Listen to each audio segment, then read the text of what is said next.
Hello guys, ये है returning with absolutely nothing का पार्ट 6। इस पार्ट को शुरू करने से पहले मैं आप लोगों को बताना चाहता हूं, अगर आपको इस सीरीज़ के पुराने पार्ट देखने हैं तो आप प्लेलिस्ट सेक्शन में देख सकते हैं। चलिए इस पार्ट को शुरू करते हैं। जैसा कि लास्ट पार्ट में हमने देखा था, संगमिन काइमेरा ऑर्क के साथ फाइट कर रहा रहता है। संगमिन ने जब काइमेरा ऑर्क की आंखों में स्टैब किया रहता है तो उसे पता चलता है काइमेरा ऑर्क के पास रीजनरेशन की भी पावर है और फिर काइमेरा ऑर्क संगमिन के ऊपर अटैक करने को बढ़ जाता है। अब यहीं से ही हमारा पार्ट शुरू होता है। संगमिन वीजीऑन को याद करते हुए सोचता है, जैसा कि तुमने कहा था कि पैरी, प्रेस और थ्रस्ट स्पीयर टेक्निक के बेसिस हैं और मुझे इन्हें अच्छे से प्रैक्टिस करना चाहिए। तो इन सालों में मैंने इसे बहुत अच्छे से प्रैक्टिस कर लिया है, तो फिर अब टाइम है इसका रिजल्ट देखने का।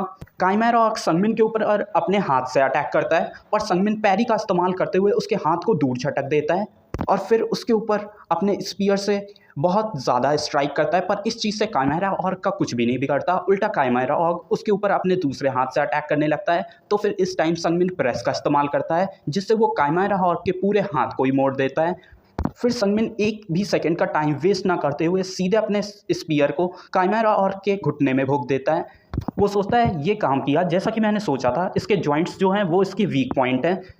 पर हालांकि मुझे ये नहीं पता कि ये अपने जॉइंट्स को रीजनरेट करने में कितना टाइम लगाएगा, पर अब वो कोई इतना मैटर भी नहीं करता। फिर से संगमिन काइमेरा ऑर्क के घुटने पे अटैक करता है, पर इस बार वो अपने स्पीयर को फंसा ही रहने देता है और उसे बीच से ही तोड़ देता है और अपने डायमेंशनल पाउच से नया स्पीयर निकालते हुए सोचता है, अब जबकि मेरा स्पीयर उसके घुटने के बीच में फंसा हुआ है तो फिर अब वो और ज़्यादा रीजनरेट नहीं कर पाएगा।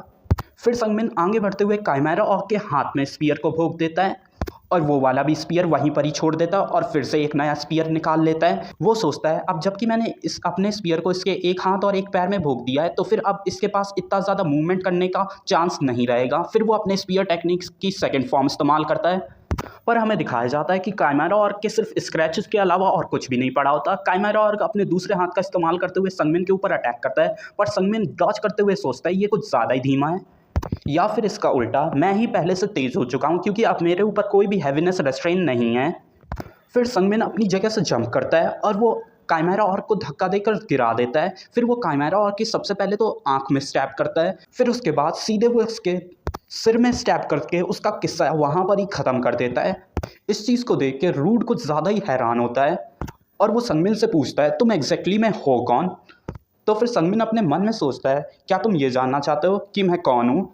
शायद से अब मैं ये तो कह सकता हूँ कि अब मैं एक लार्वा नहीं रहा। इस चीज़ को सुनकर रूड कहता है फिर से तुम कुछ ज़्यादा ही मजाकिया बन रहे हो। सीन शिफ्ट होता है, फिर हमें बिहेंजर गिल्ड के गिल्ड मास्टर का सीन दिखाया जाता है जो कि कुछ देख के शौक रहता है। हमें दिखाया जाता है वो काइमेरा ऑर्क की बॉडी को देखने के शौक में रहता है क्योंकि रूड और संगमिन उस बॉडी को इधर ले आए होते हैं। गिल्ड मास्टर संगमिन को बताते हैं कि तुमने काइमेरा ऑर्क को किल किया है तो फिर तुम्हें डायरेक्टली डबल एस रैंक का मर्सनरी बना देना चाहिए, पर ऐसा कोई रूल नहीं है कि शुरुआत से ही किसी को डबल एस का रैंक का मर्सनरी बना देना चाहिए।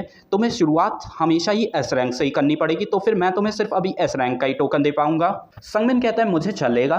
संगमिन हम लोगों को बताता है कि उसे इतनी ज़्यादा रैंकिंग से कोई भी मतलब है ही नहीं, तो फिर मैंने उनकी रैंकिंग को एक्सेप्ट कर लिया और काइमेरा ऑर्क को डिफीट करने के चलते मुझे रिवॉर्ड में 27 मिलियन ईआरस मिले और एस रैंक का गिल्ड मेडल। और एडवेंचरर्स गिल्ड को काइमेरा ऑर्क की बॉडी पे रिसर्च करना था, इस वजह से उन्होंने बॉडी के लिए मुझे 20 मिलियन ईआर और दे दिए। और जो रूट था उसने मिशन से कोई भी रुपए एक्सेप्ट ही नहीं किए, उसने ये कहते हुए मुझे दे दिए कि तुमने ही पूरा काम किया है तो फिर मेरा इन रुपयों पे कोई हक ही नहीं बनता। इस चीज़ के चलते अभी मेरे पास फिलहाल 47 मिलियन ईआरस हैं। फिर सीन शिफ्ट होता है, हम लोगों को संगमिन को दिखाया जाता है जहाँ पर वो सोच रहा रहता है 47 मिलियन ईआर, ये तो अनरियलिस्टिक अमाउंट ऑफ मनी लगता है। मेरी पिछली लाइफ में मैं अपनी जान को भी रिस्क में डाल देता था, पर फिर भी मुझे 1 मिलियन ईआर से हमेशा ही कम रुपए मिला करते थे, पर अब मैं इन रुपयों का करूँ क्या। फिर वो अपने स्पीयर की तरफ देखता है। सीन शिफ्ट होता है, हमें गिल्ड मास्टर और रूट के साइड का दिखाया जाता है जहाँ पर गिल्ड मास्टर पूछ रहे रहते हैं रूट से कि वो लड़का कैसा था। तो फिर रूट जवाब में देते हुए कहता है कि वो कुछ ज़्यादा ही अच्छा था, पर क्यों ना तुम खुद से ही देख लो। गिल्ड मास्टर मान जाते हैं, तो फिर वो अपनी स्टिक से रूट के सर पे रख के एक मैजिक करते हैं जिससे वो पूरी फाइट देख लेते हैं जो भी संगमिन ने की रहती है काइमेरा ऑर्क के साथ। गिल्ड मास्टर फाइट को देखने के बाद कहते हैं हे भगवान, उसकी तो स्किल्स पक्का ये एस क्लास से ऊपर है। तो फिर रूट कहता है तो फिर तुम डायरेक्टली उसे डबल एस रैंकिंग ही क्यों नहीं दे देते। तो फिर गिल्ड मास्टर कहता है कि वो मेरा डिसीजन नहीं है, मैं बस सजेशन दे सकता हूँ। पर तुमने क्या बताया कि वो एक क्लासलेस बंदा है और वो मास्टर बन गया सिर्फ 4 साल के गैप में। तो फिर पक्का ही जियोन उसे पाना चाहेगा। फिर हमें दूसरे साइड संगमिन का सीन दिखाया जाता है, जहाँ पर वो एक कोने में आकर नवेल को बुलाता है। नवेल शैडो से निकलते हुए कहता है कि आपसे दोबारा मिलकर खुशी हुई मिस्टर ली, आपको कौन सी सर्विस चाहिए। संगमिन हम लोगों को बताता है कि मैंने कभी भी अपने वेपन के ऊपर इतना ज़्यादा ध्यान नहीं दिया, वो मेरे लिए मैटर ही नहीं करता जब तक कि मैं उससे अपने एनिमीज़ को स्टैप कर सकता हूँ। पर जब मैंने काइमेरा ऑर्क से फाइट की तो इस चीज़ ने मेरा माइंडसेट पूरी तरीके से ही चेंज कर दिया। अगर मेरे पास अच्छी क्वालिटी का वेपन होता तो शायद से मैं उसकी स्किन को पेनिट्रेट ज़रूर सही कर पाता, और अगर ऐसी कोई सिचुएशन दोबारा होती है तो फिर मुझे फिर से डिसएडवांटेज में नहीं जाना है। इस चीज़ के चलते मुझे एक वेपन चाहिए। यही बात वो नवेल से कहता है कि मुझे एक वेपन चाहिए। नवेल पूछता है कि आप अपना कस्टम मेड बनवाना चाहते हैं या फिर परचेज करना चाहते हैं डायरेक्टली मार्केट से, और आपका बजट कितना है। संगमिन मन में सोचता है कि मुझे कस्टम मेड बनवाना चाहिए, हालांकि उसमें थोड़ा टाइम भले ही लगे। तो फिर वो नवेल को बताता है कि मेरा बजट लगभग 47 मिलियन के आसपास है। नवेल ये सुन के कहता है कि आपका बजट तो कुछ ज़्यादा ही टाइट है। पर इस चीज़ से संगमिन कुछ ज़्यादा ही शॉक हो जाता है। वो पूछता है क्या 47 मिलियन ईआर इतने काफ़ी नहीं है। नवेल बताता है जो भी एरीब्रिशा के ब्लैक स्मिथ हैं वो सभी इलाइट मास्टर क्राफ्ट्समैन हैं, और जो उनकी स्किल्स हैं वो उनकी फ़ीस के साथ मैच करती हैं। हाँ, पर हम आपको लोन ज़रूर दे सकते हैं अगर आप अपनी सोल को एक कोलेट्रल के तौर पे रख के। इस चीज़ से संगमिन थोड़ा घबराते हुए कहता है नहीं, इसकी कोई ज़रूरत नहीं। हाँ, पर तुम क्या मेरे बजट के हिसाब से कुछ मेरे लिए ढूंढ नहीं सकते। तो फिर नवेल बताता है कि यहाँ पर एक पर्सन ज़रूर है जो कि आपके बजट के हिसाब से एकदम ही परफेक्ट है, क्या आप उससे मिलना चाहेंगे। नवेल सिर्फ अपनी हवा में उंगली ही स्लाइड करता है, पर जिससे स्पेस टाइम में क्रैक हो जाता है। वो जाते हुए कहता है कि मैं आप दोनों को छोड़ रहा हूँ, आप दोनों एक दूसरे से प्राइवेट में बात कर सकते हैं। संगमिन भी कहता है ठीक है। पर इस चीज़ को देख के संगमिन थोड़ा ज़्यादा हैरान रहता है। वो सोचता है कि उसने सिर्फ अपनी उंगली स्लाइड की जिससे टाइम और स्पेस में क्रैक पड़ गया, और वो तो सिर्फ एरीब्रिशा का एक इंटरमीडिएट ही है। आखिरकार ये एरीब्रिशा ऐसी कौन सी गिल्ड है। पर तभी पोर्टल के अंदर से आवाज़ आती है कि हे बच्चे, मेरा नाम सेलगरस है। हालांकि मुझे तुमसे इतनी ज़्यादा कोई उम्मीद नहीं है, पर तुम इतने तो लायक हो कि हम लोग अपना नाम एक्सचेंज कर सकें। तो फिर क्यों ना तुम अंदर आ जाओ। हमें दिखाया जाता है वो एक लड़की रहती है। संगमिन पोर्टल के अंदर आते हुए कहता है कि मेरा नाम ली संगमिन है और मुझे अपने लिए एक स्पीयर डिज़ाइन करवाना है। तो फिर सेलगरस पूछती है क्या तुम्हारे पास कोई स्पीयर के लिए मॉडल है जो तुम प्रेफर करते हो। तो फिर संगमिन जो स्पीयर इस्तेमाल करता है वही उसे निकाल के दिखा देता है। पर संगमिन इस बात से कुछ ज़्यादा ही हैरान रहता है क्योंकि वो एक डार्क एल्फ है, ना कि कोई ड्वार्फ। सेलगरस कहती है ये तो वॉरियर रेलम का स्पीयर है, क्या तुम मुझे कोई अपनी स्पीयर टेक्निक दिखा सकते हो। पर संगमिन इस चीज़ से हैरान रहता है। वो पूछता है क्यों, क्योंकि जो वॉरियर्स रहते हैं वो कभी भी अपनी टेक्निक्स किसी दूसरे को नहीं दिखाते। तो फिर सेलगरस जवाब देते हुए कहती है क्योंकि मुझे देखने की ज़रूरत है। अगर मुझे तुम्हारी टेक्निक्स पता होंगी तो मैं तुम्हारी उन टेक्निक्स के स्टाइल के मुताबिक तुम्हारे लिए स्पीयर बना सकती हूँ। इसलिए मुझे तुम्हारी टेक्निक्स देखने की ज़रूरत है ताकि मैं तुम्हारे वेपन पे एकदम डिटेल में काम कर पाऊँ। संगमिन थोड़ा हैरान होते हुए कहता है क्या इसका मतलब ये है तुम ऐसा एक वेपन बना सकती हो जो कि मेरी टेक्निक्स के साथ मैचअप कर पाए। सेलगरस फुल कॉन्फिडेंस में कहती है कि मेरी उम्र अभी 400 साल है और मैं इस काम को 350 साल से कर रही हूँ, वो भी इस वजह से क्योंकि मुझे मेटल को हैमर करना कुछ ज़्यादा ही अच्छा लगता है। हालांकि मेरी और ड्वार्फ्स की लाइन स्टार्टिंग लाइन अलग है क्योंकि ड्वार्फ्स पैदा होते ही एक अच्छे ब्लैक स्मिथ होते हैं, पर मैं भी एक ट्रू ब्लैक स्मिथ की तरह जी हूँ 350 साल तक। तो तुम एज्यूम कर सकते हो कि मेरी जो स्किल्स हैं वो ड्वार्फ से बिल्कुल भी कम नहीं है। पर इस चीज़ से संगमिन अपनी पुरानी यादों को याद करने लगता है, जहाँ पर वो विजियन से कह रहा होता है कि हमारे और तुम्हारे स्टार्टिंग पॉइंट्स एकदम ही अलग हैं। इसे याद करते हुए वो एक स्माइल देते हुए सोचता है कि हम दोनों ही लगभग सेम हैं। सेलगरस उदास होते हुए कहती है कि मैं ये सब एक रैंडम बच्चे को बताई क्यों रही हूँ। अगर तुम्हें मुझ पर भरोसा नहीं है तो फिर तुम जाकर किसी ब्लैक स्मिथ को ये ऑर्डर दे सकते हो। पर तब तक संगमिन कहता है कि मैं तुम्हें दिखाऊंगा। पर इस चीज़ से सेलगरस थोड़ी हैरान हो जाती है। संगमिन कहता है कि मैं तुम्हें अपने मूव्स शो करूँगा। सेलगरस पूछती है कि तुम अचानक से कन्विंस क्यों हो गए। जब भी मैं ज़्यादातर वॉरियर्स से कहती हूँ इस चीज़ के बारे में तो फिर वो मुझे सस्पिशियस फाउंड करते हैं और यहाँ से चले जाते हैं। संगमिन कहता है तुम ही ने तो मुझसे अभी कहा था कि तुमने 350 साल तक इस चीज़ के लिए बहुत ज़्यादा मेहनत की है। सेलगरस खुश होते हुए कहती है क्या तुम हमेशा ही लोगों पे इतनी ज़्यादा आसानी से भरोसा कर लेते हो। तो फिर संगमिन कहता है लोग तो ऐसा कहते हैं कि मैं कभी भी लोगों पे भरोसा ही नहीं करता, मैं हमेशा यही सोचता रहता हूँ कि वो लोग मुझे हार्म कर सकते हैं। सेलगरस संगमिन से दूर जाते हुए कहती है कि ये तो कहना ही पड़ेगा कि तुम बोलने में कुछ ज़्यादा ही अच्छे हो। फिर वो अपने मुंह के एक्सप्रेशन सही करके संगमिन के साइड मुड़ते हुए कहती है तुम मुझे पसंद हो, मैं हमेशा ही प्राइस के लिए एकदम ही स्ट्रिक्ट रहती हूँ, पर तुम्हारे लिए मैं एक फ़ेवर कर सकती हूँ और कुछ ऐसा बना सकती हूँ जो कि तुम्हारे दिए गए रुपयों से तो ज़्यादा ही अच्छा होगा। मुझे लगता है तुम यहाँ के रेगुलर ज़रूर रहोगे। ऐसे ही कुछ टाइम बीत जाता है। संगमिन सेलगरस की बातों को याद कर रहा रहता है, जहाँ पर सेलगरस ने कहा रहता है कि अभी तुम्हारे इस वेपन को तैयार होने में कुछ महीने लगने वाले हैं, तब तक तुम थोड़ा पेशेंस रखो। फिलहाल संगमिन कल्टिवेट कर रहा रहता है, वो सोच रहा रहता है अपनी बैटल के बारे में। वो सोचता है कि मास्टर लेवल में आने के बाद वो ओगर मेरा पहला अपोनेंट था और जिससे फाइट करने के बाद मुझे कुछ ज़्यादा ही अच्छी चीज़ों का रियलाइजेशन हुआ है। जैसा कि वीजीऑन ने मुझे बताया था कि मेरी जो सेंस एबिलिटी है वो ही मेरा टैलेंट है, और इवेंचुअली वो मुझे एक स्किल के तौर पे भी मिल गई है। जब मैं मीशे माउंटेन में ट्रेनिंग कर रहा था, हमें दिखाया जाता है उसे सिक्स्थ सेंस नाम की एक स्किल मेरी रहती है। इसी चीज़ के चलते जब मैं ओगर से फाइट कर रहा था तो मेरी बॉडी अपने आप ही रिएक्ट कर रही थी, पर मुझे अपनी इस पावरफुल स्किल के ऊपर रिलाय हमेशा नहीं करना चाहिए। जब मैं मीशे माउंटेन में ट्रेनिंग कर रहा था तो मेरी सिक्स्थ सेंस स्किल और मेरे बाकी सेंस इम्प्रूव हुए हैं, पर मेरे कुछ सेंसेस जो हैं वो उतने ज़्यादा इम्प्रूव हुए ही नहीं हैं।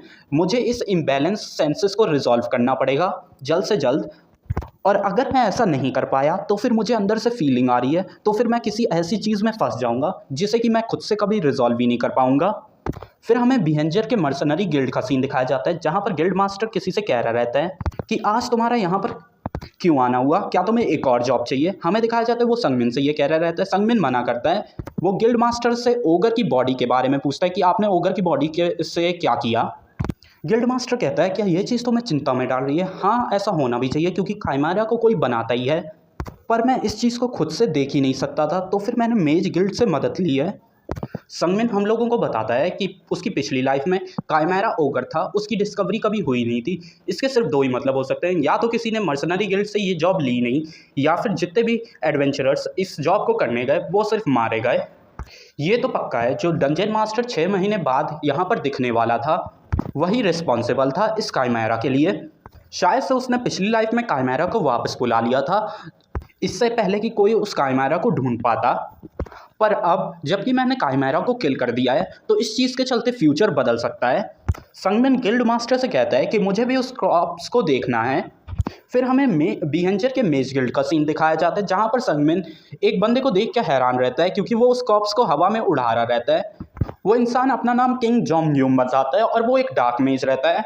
वो कहता है शायद से तुम इस चीज़ को देख के हैरान हो, पर मैं इस काइमेरा की इन्वेस्टिगेशन कर रहा हूँ। संगमिन अपना इंट्रोडक्शन देते हुए बताता है कि मैं ही वो इंसान हूँ जिसने कि इस काइमेरा को किल किया था। किम जोंग यूंग संगमिन को देख के कहता है क्या तुम कोई कोरियन हो? क्या तुम्हारे भी वर्ल्ड में कभी गेट खुले थे? क्या हम लोगों के वर्ल्ड एकदम ही सेम है? वो संगमिन से पूछता है क्या तुम्हारे वर्ल्ड में गेट इंसिडेंस हुआ था? पर संगमिन को गेट्स के बारे में कुछ भी नहीं पता। तो फिर किंग जोंग यूंग बताता है कि गेट्स से मॉन्स्टर्स कभी कभार आ जाते थे, पर तुम इसे जान के कोई फ़ायदा नहीं है।